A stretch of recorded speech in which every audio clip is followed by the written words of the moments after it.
حي على الصلاة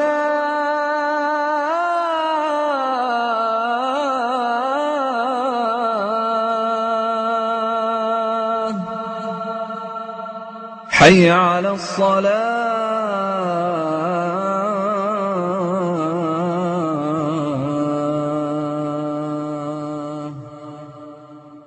حي على الفلاح.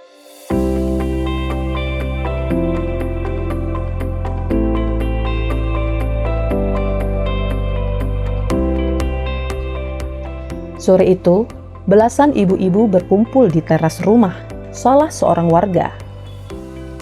Terlihat keceriaan di wajah mereka. Mereka adalah anggota kelompok Sinar Rembulan. Kelompok produksi olahan gurita dan ikan di Pulau Langkai.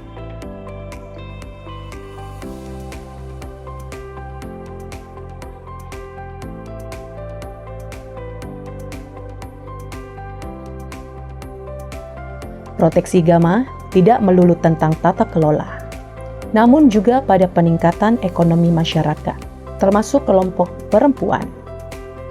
Mereka produksi produk olahan hasil laut, khususnya gurita, serta literasi keuangan. Khusus penguatan kelompok ibu-ibu, kita menyasar bagaimana sebenarnya ibu-ibu itu meningkatkan pendapatan ekonominya, membantu nelayan-nelayan, membantu suami-suaminya. Yang kedua, kita memberikan literasi keuangan agar bisa membedakan mana hal yang penting, mana yang tidak penting. Untuk melatih kelompok perempuan produksi hasil olahan laut, YKL Indonesia mendatangkan Ibu Eni, seorang sosialpreneur dari Makassar, yang melatih para ibu-ibu produksi abon ikan, sambal, dan nugget gurita, serta bagaimana pengemasannya. Literasi keuangan sendiri dilakukan oleh fasilitator dari YKL Indonesia.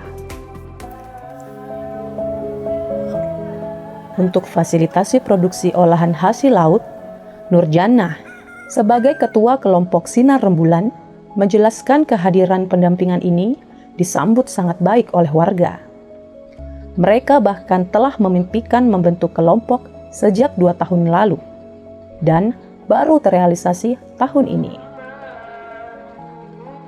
Sebelumnya saya membentuk kelompok ini, ya ada juga ibu-ibu yang kegiatannya itu usaha jualan kue-kue kecil tapi itu bukan kelompok, Pak.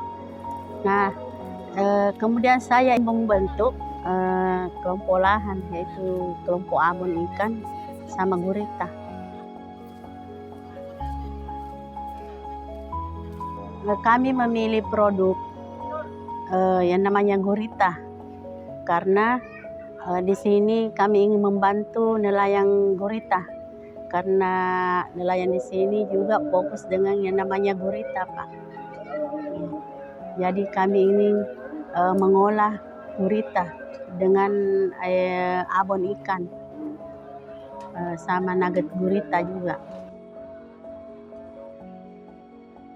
Kelompok Sinar Rembulan benar-benar menjadi usaha rintisan yang modal awalnya berasal dari saweran anggota, masing-masing setor Rp20.000. Hasil keuntungan kemudian diputar kembali atau dibagi secara merata ke para anggota. Jadi kami bersyukur ini adanya YKL Indonesia ke sini membantu kami untuk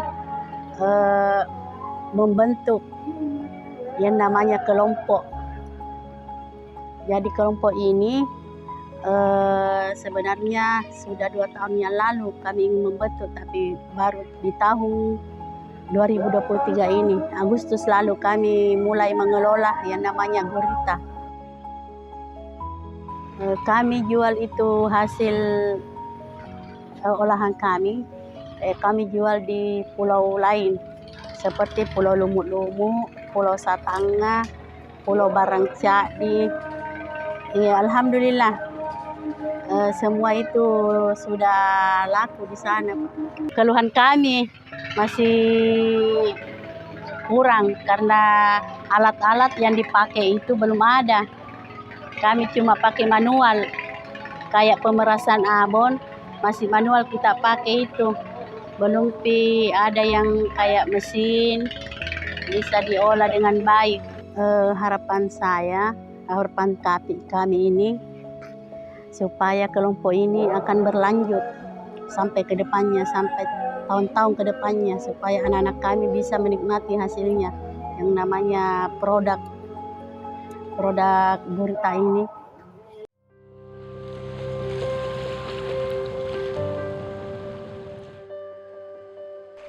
Selain penguatan kelompok perempuan, program ini juga melahirkan champion baru di bidang konservasi. Khususnya spesies penyu yang banyak ditemukan di Pulau Lanjukang. Di pulau ini sering ditemukan penyu sisik atau Eretmoselis imbricata, sejenis penyu terancam punah yang tergolong dalam familia Selonidae. Ada juga penyu Seloniemnidas, penyu laut besar yang termasuk dalam keluarga Selonidae. Hewan ini adalah satu-satunya spesies dalam golongan Selonia. Dari fasilitasi peningkatan kapasitas, khususnya bagaimana perlindungan spesies kunci yang dilakukan di Pulau Langkai dan Lanjukang, ada muncul inisiasi perlindungan spesies kunci, khususnya di Pulau Lanjukang. Ada nelayan seperti Anas itu melakukan inisiasi penangkaran telur penyu yang dimana dulunya dominansi konsumsi penyu dilakukan, itu sekarang berulah bagaimana telur penyu itu diteraskan dan dilepaskan.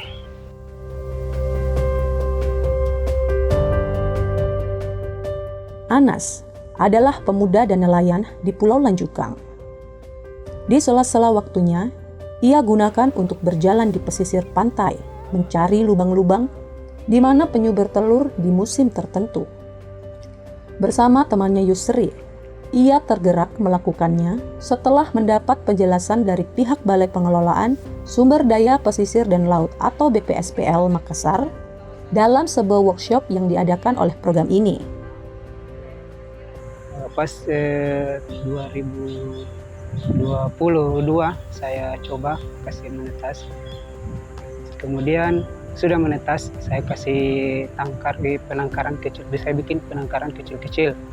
Kemudian itu saya disuruh sama warga untuk mempromosikan di pengunjung. Saya masih takut-takut karena penyu ini kan dilindungi. Saya bilang sama Pak Jalak di sini, saya takut nanti dikira saya jual belikan karena katanya penyu dilindungi. Ya, jadi dia bilang tidak, promosi saja. Bilang jangan dibawa pulang, untuk dilepas saja di sini. Ya. Saya bawa ke sana. Alhamdulillah pengunjung sudah mulai mau melepas. Sejak ada penyu, pengunjung banyak datang ke sini untuk melepas.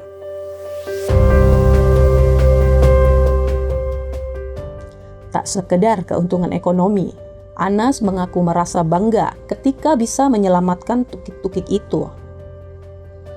Mereka pun membentuk sebuah kelompok yang dinamai Kompak, kelompok penggiat konservasi. Sepanjang tahun 2022 hingga Agustus 2023, sudah 3.943 tukik penyu yang dilepas liarkan ke laut. Ya, rencana saya ke depannya saya tetap lanjut bersama masyarakat di sini karena penyu ini kan dilindungi. Ya. Karena sudah hampir punah. Dengar-dengar dari semua dinas, BPSPL sempat jadi yang dikasih tahu. Sekarang posisi penangkaran saya masih pakai baskom kecil. Dan harapan saya bagaimana supaya bisa dibikinkan kolam. Kegiatan lain yang dilakukan YKL Indonesia di luar dari perencanaan program adalah pendidikan bagi anak-anak di Pulau Lanjukang. Kalau kita bisa melihat anak-anak mengenyam pendidikan dasar atau pendidikan formal hanya dilakukan ketika melakukan ujian, sehingga fasilitasi pendidikan formal itu tidak didapatkan oleh anak-anak lanjutan. Setiap kita melakukan fasilitasi, kita juga menyasar pendidikan anak-anak kecil. Bagaimana kita belajar menghitung bersama anak-anak yang ada di Pulau Lanjukang. Dalam pendampingan ini, YKL Indonesia melibatkan seorang ibu rumah tangga bernama Dahlia. Meski hanya tamatan SD, perempuan ini mampu mengajar anak-anak di Lanjukang untuk membaca dan berhitung. Di sini saya sebagai warga Pulau Lanjukang juga merasa kasihan sama anak-anak, karena anak-anak di sini kan tidak ada sekolah, Pak, tidak ada fasilitas sekolah, tidak ada tenaga pengajar. Jadi saya di sini mengajar di sini untuk baca tulis. Karena semua pulau kan sudah ada di sini, tidak ada, jadi hati saya tergerak. 2 tahun terakhir, Dahlia berinisiatif untuk mendaftarkan anak-anak usia sekolah di Lanjukang, di pulau lain, dengan fasilitas pendidikan yang memadai, yaitu Pulau Lumu-Lumu. Di sana sudah menjadi siswa pertama, walaupun agak terlambat, sudah 8 tahun, itu baru kelas 1. Jadi di sana saya juga karena tidak setiap hari harus diantar, karena 1 jam perjalanan dari pulau sini ke pulau sebelah itu 1 jam. Saya berinisiatif minta izin sama kepala sekolah di sana untuk belajarnya di sini saja di Pulau Lanjukang, tapi kalau untuk ujian atau ulangannya harus diantar ke sana selama 1 minggu. YKL membantu anak-anak sekolah di sini memberi buku mata pelajaran, buku tulis, juga memfasilitasi kami di sini, karena kurikulum yang pernah saya ajarkan itu kan kurikulum dulu, dari sekarang kan beda, jadi dia kasih mata pelajaran kurikulum sekarang. Harapan saya sebagai relawan guru di sini, mudah-mudahan bisa dibangun sekolah di sini dengan anak sudah tidak harus diantar lagi ke pulau, dia tenang di sini belajar. Tenaga pengajarnya juga lebih penting kalau bisa dikirim ke sini.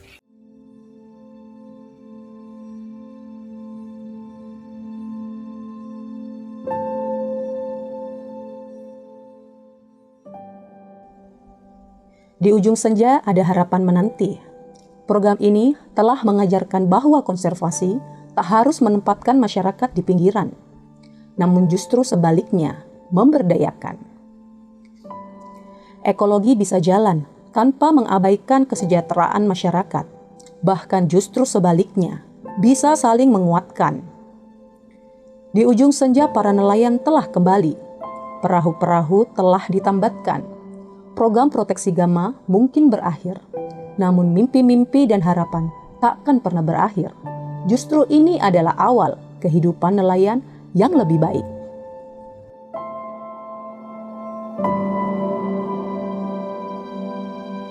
Thank you.